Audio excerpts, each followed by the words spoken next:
केंद्र सरकार होती है साथ दे सकती है, सहायता दे सकती है, लेकिन राज्य सरकारों ने भी अपने स्तर पर काम करना होता है। भगवंत मान आप आदमी पार्टी की झाड़ू की सरकार पंजाब में है। पंजाब में इस क्षेत्र में कैसा कार्य हो रहा है? किस राज्य में किस पार्टी की सरकार है वो बड़ा मायने नहीं रखती। ऐसे किसी ना किसी क्षेत्र में कोई ना कोई व्यक्ति रहता है जिसने काम किया होता है उस वर्ग के लिए, लोगों के लिए। तो व्यक्ति विशेष के नाम पे केंद्र सरकार के बोर्ड के नाम रख देने, आयोग के नाम रख देने जायज़ लगता है?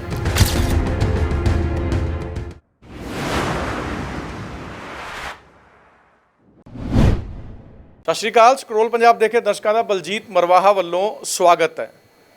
ਸੋ ਅੱਜ ਚੰਡੀਗੜ੍ਹ ਵਿਖੇ central board for workers education ਦੰਤੋਪਤ ਠੇਗੜੀ, ਪੂਰਾ ਨਾਮ ਹੈ ਡਿਪਾਰਟਮੈਂਟ ਦਾ ਦੰਤੋਪਤ Thengadi, central board for worker education ਦੇ ਚੇਅਰਮੈਨ ਨੇ ਵਿਰਜੇਸ਼ ਉਪਾਧਿਆਏ ਚੰਡੀਗੜ੍ਹ ਪਹੁੰਚੇ ਹੋਏ ਨੇ। ਕੇਂਦਰ ਸਰਕਾਰ ਦਾ ਇਹ ਬੋਰਡ ਹੈ, ਕੰਮ ਕਿੱਦਾਂ ਕਰਦਾ ਹੈ, ਚੰਡੀਗੜ੍ਹ 'ਚ ਸਮੀਖਿਆ ਹੋਈ है, ਕੀ ਕੀਤਾ ਗਿਆ, कुछ सवाल जवाब चेयरमैन साहब ना करते हैं। सो उपाध्याय साहब, सबसे पहला सवाल यही, पहली बार आए यहाँ चंडीगढ़ में? नहीं, चंडीगढ़ तो आता रहता हूँ, इस बोर्ड के लिए पहली बार आया हूँ।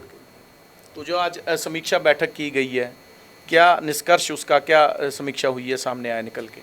देखिए, कामकाजी दुनिया में बहुत बदल हो गई।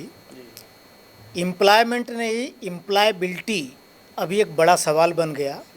एम्प्लॉयबिलिटी ऐसी है कि अभी जो एक रैपिड चेंज आ रहा है टेक्नोलॉजी में, स्पेशली इंडस्ट्री 4.0 का जो थ्रस्ट है कि कोई भी पर्टिकुलर स्किल 4-6 साल से ज़्यादा रिलेवेंट नहीं रहेगा। तो एक वर्कर लाइफ लॉन्ग एम्प्लॉयबल बना रहे तो उसके लिए स्किलिंग, रीस्किलिंग, अप स्किलिंग ये बहुत ज़रूरी है। इसको ध्यान में रखते हुए बोर्ड ने अभी ये कैसे सब वर्करों जब मैं कह रहा हूँ तो देश की कुल आबादी का 112 करोड़ वर्किंग एज पॉपुलेशन है, सभी लाइफ लॉन्ग एम्प्लॉयबल काम के लायक बने रहें।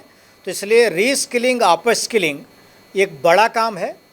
इसको पूरा करने के लिए हमने NSDC जो नेशनल स्किल डेवलपमेंट कॉरपोरेशन है उनके साथ एक MOU किया है और हम जल्दी से ज़्यादा लोगों तक पहुँचे। तो इसके लिए जो डिजिटल प्लेटफार्म है उसका उपयोग करते हुए और इस सारे काम में जिनकी महारत है, ऐसे इग्नू के साथ हमने एक MOU किया है।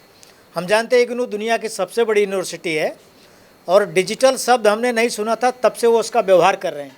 उनके सैटेलाइट चैनल तमाम सारे दूसरे, तो उसका उपयोग करते हुए शिक्षा कार्यस्थल पर जाए, ये हमारा एक टैग लाइन है। और इसमें शिक्षा के क्षेत्र में ऐसे जो अग्रणी इग्नू और उनके तहत जो वर्कर्स की ज़रूरत है उसकी भाषा में टेलर मेड ऐसे हम कार्यक्रम बना रहे हैं। छोटे छोटे ऑडियो, छोटे छोटे वीडियो, इनके माध्यम से हर मोबाइल में हमारा कार्यक्रम पहुँचे। वर्कर अपनी फ्लेक्सिबिलिटी के हिसाब से वो शिक्षण प्राप्त करे। आजकल तो ऑनलाइन आप पढ़िए, परीक्षा दीजिए, सर्टिफिकेट लीजिए, इस प्रकार के कार्यक्रम लेकर के हम गए हैं। और आज हमारा इस चंडीगढ़ रीजन की जो बैठक थी, हमारी यहाँ की जो एडवाइजरी कमेटी है, उसमें जो 2 बड़े थ्रस्ट, ये ट्राइपार्टाइट बॉडी है, उद्योग जगत के प्रतिनिधि, कामगारों के प्रतिनिधि और सरकार के यानी राज्य सरकार के भी। तो आज उनको सबको कहा कि ये PP मॉडल का नाम आप सुना होगा लोगों ने, लेकिन हम तो पिछले 65 साल से PPP मॉडल में ही काम कर रहे हैं, private public partnership. Yes, means ये ट्राइपार्टाइट बॉडी जो है। तो ऐसे बाकी के जो दोनों पार्टनर हैं, उद्योग, कामगार जगत और राज्य सरकारें, ये भी आगे आएँ, इनका भी सहकार मिले। तो इनका इंफ्रास्ट्रक्चर, इनके रिसोर्सेज, इनके जो बाकी के स्पीकर्स इनके यहाँ जो हो सकते होंगे, यानी हम रिसोर्स भी टैप कर रहे हैं सारे देश में, आधुनिकतम प्रणाली का उपयोग करेंगे और सब तक पहुँच हो, जल्दी से हो, इस लक्ष्य को लेकर के हमारी एडवाइजरी कमेटी की बैठक हुई। और मुझे बड़ी खुशी है कि यहाँ जो विश्वविद्यालय के जो प्रतिनिधि थे उन्होंने कहा कि हमारे MSW के और जो MBA कर रहे हैं HR में, ऐसे सब लोग भी, वो भी फैकल्टी के नाते हमको मिलेंगे, उनके साथ MOU करेंगे। इंडस्ट्रीज़ का भी इंफ्रास्ट्रक्चर हमको मिलेगा। तो एक अच्छे उत्साह के साथ सब लोगों का सहयोग आज यहाँ पर बातचीत हुई है। उसको लेकर के हम इस काम में आगे बढ़ेंगे। जी, तो जैसे अभी आपने कहा कि हालांकि ये केंद्र सरकार होती है, साथ दे सकती है, सहायता दे सकती है, लेकिन राज्य सरकारों ने भी अपने स्तर पर काम करना होता है। भगवंत मान आप आदमी पार्टी की झाड़ू की सरकार पंजाब में है, पंजाब में इस क्षेत्र में कैसा कार्य हो रहा है? देखिए क्या है कि अभी किस राज्य में किस पार्टी की सरकार है वो बड़ा मायने नहीं रखती। वो पंजाब वाले मुद्दा बना देते हैं, केंद्र में जिनकी है उसको लेके। क्या है कि ये जो वर्कर है जिनके लिए हम बात कर रहे हैं, यानी जो केंद्र सरकार का संस्थान पंजाब में हम जिनके डेवलपमेंट की बात कर रहे हैं, वो सब पंजाब के ही लोग हैं। पॉलिटिकली वो उतने एडवांटेजेस उन्हीं को भी हैं। तो क्योंकि दो ऑडियंस नहीं हो सकता, राज्य सरकार का नागरिक अलग, केंद्र सरकार का नागरिक अलग।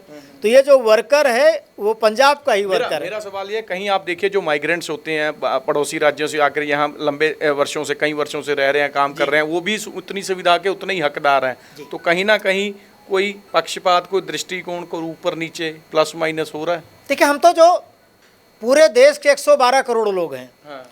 हम सबके अपलिफ्टमेंट की, हम सबके बेहतरी के लिए काम कर रहे हैं। सबका साथ सबका विकास, बिल्कुल, सभी को हमने विकसित होना है और सबके साथ के साथ ही देश का विकास होने वाला है। अच्छा, तो अगर बात की जाए, ये जब मेरे सामने ये आपके कार्यक्रम का पता चला, दत्तोपंत ठेंगड़ी व्यक्ति का नाम है, ये नाम बोर्ड का नाम कैसे पड़ गया, ये भी थोड़ी जानकारी हमारे दर्शकों को दें। जी, दत्तोपंत ठेंगड़ी जी श्रम जगत के दुनिया के कुछ जाने माने लोगों में से एक है। तो बड़ा नाम है, उनका पूरा जीवन श्रमिकों के हितों के लिए समर्पित रहा। उनका चिंतन, जिस इंडस्ट्री 4.0 की आज मैंने आपको चर्चा करी, मैं समझता हूँ कि 30 साल पहले उन्होंने इसका एक लेखा जोखा रखा था। तो मजदूर जगत के दृष्टा के नाते दुनिया में जिनकी मान्यता थी, उनका नाम आगे रख करके हम लोग बढ़ रहे हैं। पूरा जीवन उनका इसके लिए था, इसलिए उनके नाम को बोर्ड ने स्वीकार। कहाँ से थे, कौन से राज्य से थे? वो बेसिकली महाराष्ट्र के थे। भारतीय मजदूर संघ जो एक देश का सबसे बड़ा मजदूर संगठन है, उसके संस्थापक भी रहे हैं। तमाम सारी ऐसी संस्थाओं के संस्थापक रहे हैं वो। जैसे आपने बताया कि कामगारों के लिए उन्होंने अपना जीवन समर्पण किया, बहुत बड़ा योगदान था। ऐसे किसी ना किसी क्षेत्र में कोई ना कोई व्यक्ति रहता है जिसने काम किया होता है उस वर्ग के लिए, लोगों के लिए। तो व्यक्ति विशेष के नाम पे केंद्र सरकार के बोर्ड के नाम रख देने, आयोग के नाम रख देने जायज़ लगता है? क्या है कि जैसे मैंने कहा कि खासकर ये इसलिए क्योंकि भाजपा ऐसा बहुत कुछ कर रही है। जी, देखिए क्या है, नहीं भाजपा ऐसा कर रही, ऐसा नहीं है। इससे पहले भी देश में ऐसे बड़े लोगों के नाम पर संस्थानों के, दूसरे अभी एक बीबी गिरी नेशनल लेबर इंस्टीट्यूट है, वो बरसों से है। तो कोई आज भाजपा ने कर दिया ऐसा नहीं है। गांधी परिवार के नाम पे बहुत स्कीमें सारे हैं। तो मतलब ये कोई नई बात नहीं। दत्तोपंत जी दुनिया में श्रमिकों के लिए एक विशिष्ट प्रकार का चिंतन रखने वाले ऐसे व्यक्ति के नाते जाने जाते रहे हैं, और इसलिए सबने अप्रिशिएट किया। वो चाहे किसी भी पॉलिटिकल पार्टी का रहा हो, लेफ्ट राइट, सबके बीच उनकी बहुत स्वीकार्यता थी, सबके बीच उनका बड़ा प्रेम था, सभी पार्टियों में उनके अच्छे मित्र थे। तो मतलब वो अक्रॉस द पार्टी रहे, कभी इसके नहीं। और मजदूर डोमेन पर सब लोग उनको मानते थे कि रियल लीडरशिप देने वाले लोग हैं। विरोधियों को इस पर मुद्दा नहीं बनाना चाहिए, कभी किसी ने बनाया नहीं आज तक। तो आज आप पूछ रहे हो, उसके बाद कुछ होगा तो मालूम नहीं।